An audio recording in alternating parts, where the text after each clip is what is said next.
This is the second time I've had to make this video. My other one. Okay, so I read through Weird Washington, and this is the video.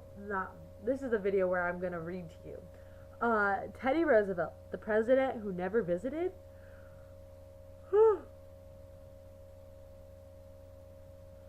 So tired all the time.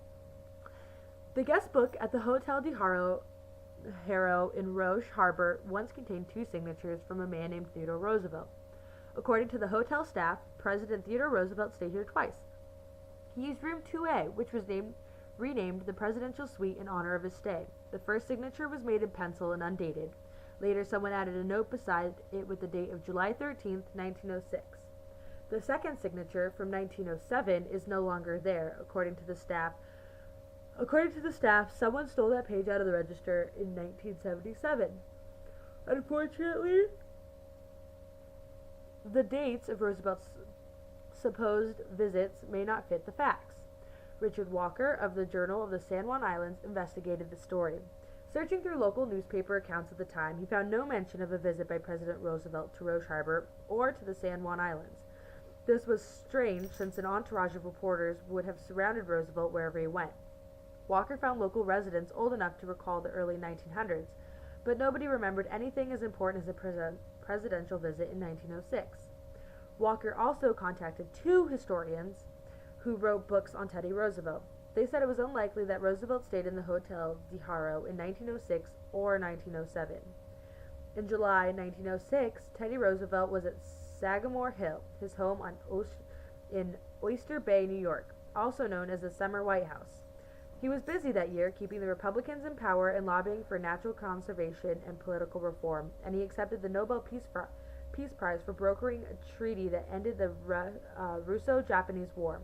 He did travel, visiting the Panama Canal and Puerto Rico, but historians find it unlikely that Roosevelt could have stolen away to Washington state without being missed. The simplest explanation is that Teddy Roosevelt was never at the Hotel de Harrow, and the signatures were practical jokes that became local legends. On the other hand, someone could have gotten the dates wrong. Roosevelt visited the Pacific Northwest several times: May 1903, April 1911, September 1912, and July 1915. Could he have stopped in the San Juan Islands to visit John McMillan, a fellow Republican acquaintance, before arriving in Seattle? And what if the dates in the hotel register were correct? Though busy and completely in the public eye in 1906, Roosevelt had also spent long periods of his life traveling the countryside alone. He could have engineered a country retreat to get away from the attention for a bit. Or was there a darker reason? Roosevelt was concerned about America's security in the Pacific Ocean, hence his Nobel Peace Prize in 1906.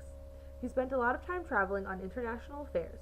He also built up the United States Navy and, in 1907, sent the Great White Fleet on a cruise around the world to show the world that America would protect its global interests. Did Roosevelt stop in the San Juan Islands after finishing some secret meetings with other foreign powers?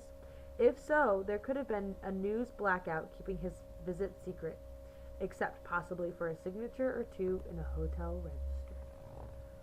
Ooh. That's all sneaky. This book is really interesting. There's a lot of the stories are really long, so I'd have to make them separate videos. Like Flying Men of Chehalis and Longview. Like, there's just lots of cool things. And this book is really cool in that it has different sections. Like, it has a travel guide, but then it has, like, local legends, which talks about people and things that happen, like the Roosevelt thing I just read. And then ancient mysteries, fabled people and places, unexplained phenomena, bizarre beasts, local heroes and villains.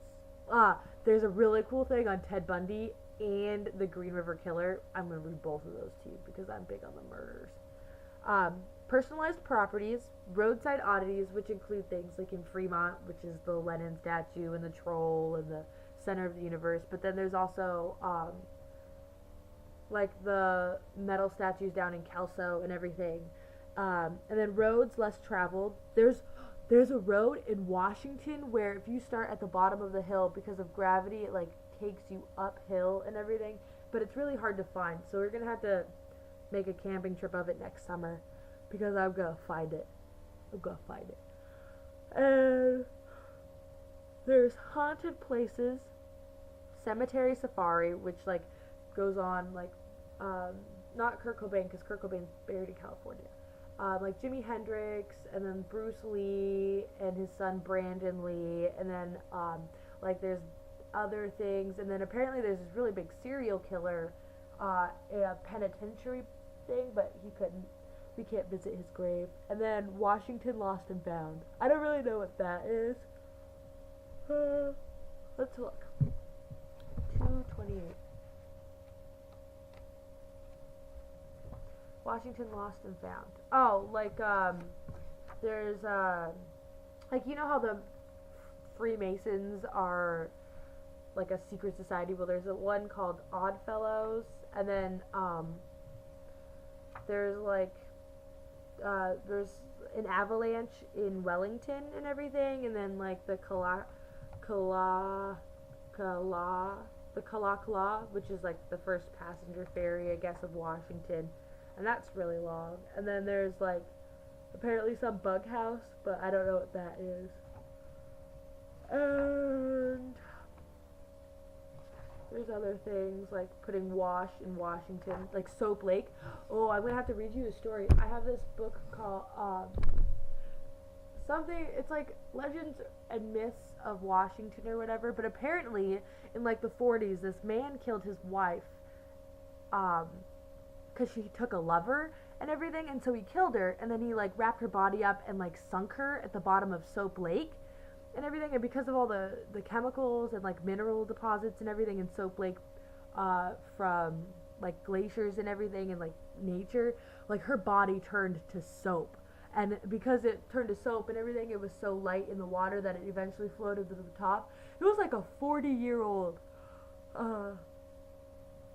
cold case and everything. And then all of a sudden her body's soap, and I just think it's so cool. Like, her body was soap.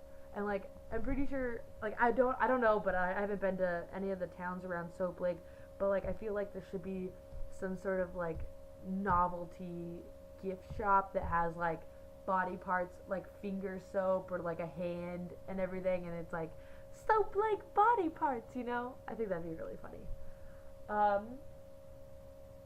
So I have other stories, but you're gonna get that one today, and then I'll upload this video while I'm making a secret video for Craig.